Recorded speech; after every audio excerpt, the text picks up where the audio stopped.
कौन है बीबीसी का मालिक? कहां से होती है बीबीसी को फंडिंग? क्या है बीबीसी का इतिहास?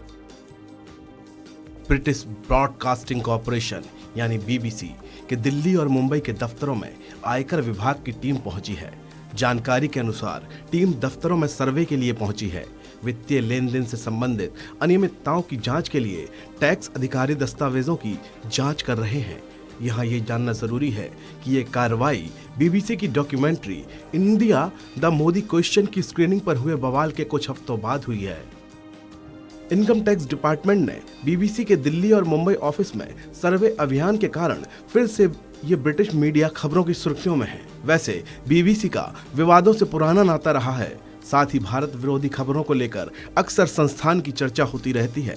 इंदिरा गांधी, राजीव गांधी समेत कई प्रधानमंत्री बीबीसी पर पहले भी एक्शन ले चुके हैं। वहीं बीबीसी पर भारत ही नहीं, दुनिया के अनेक देशों के खिलाफ एजेंडा चलाने के आरोप लगते हैं और ऐसे में इसकी फंडिंग को लेकर भी सवाल उठते रहते हैं। ब्रिटिश ब्रॉडकास्टिंग कॉरपोरेशन यानी बीबीसी यूके का एक नेशनल ब्रॉडकास्टर है।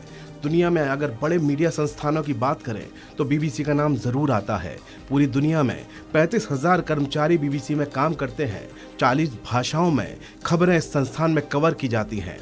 बीबीसी की शुरुआत 18 अक्टूबर 1922 को एक प्राइवेट कंपनी की तरह हुई थी। 1926 में यूनाइटेड किंगडम ने इसे एक सरकारी संस्था बनाया। तब से आज तक बीबीसी रॉयल चार्टर के तहत चल रही है। हालांकि अपनी कवरेज के लिए ये पूरी तरह स्वतंत्र है। रॉयल चार्टर में बीबीसी का उद्देश्य भी लिखा है, जिसके अनुसार बीबीसी को यूनाइटेड किंगडम के सभी हिस्सों और पूरी दुनिया के लोगों की समझ बनाने के लिए विधिवत, सटीक और निष्पक्ष समाचार, कंटेंट अफेयर्स और तथ्यात्मक प्रोग्रामिंग प्रदान करनी चाहिए। भारत के लिए बीबीसी की शुरुआत 11 मई 1940 को हुई।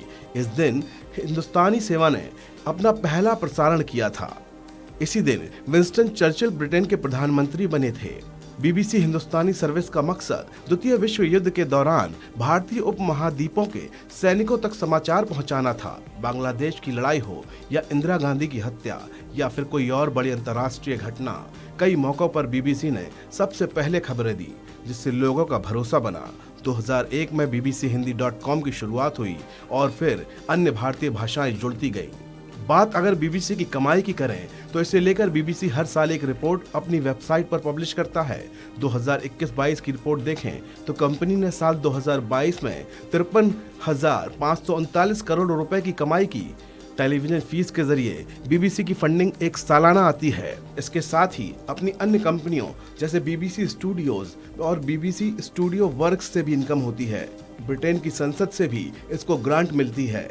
साल 2022 में कंपनी को तब एक बड़ा झटका लगा जब ब्रिटिश सरकार ने अगले 2 सालों के लिए वार्षिक टेलीविजन फीस पर रोक लगाने की घोषणा की। इतना ही नहीं, सरकार ने यह भी कहा कि 2027 तक वो फीस को पूरी तरह खत्म कर देगी।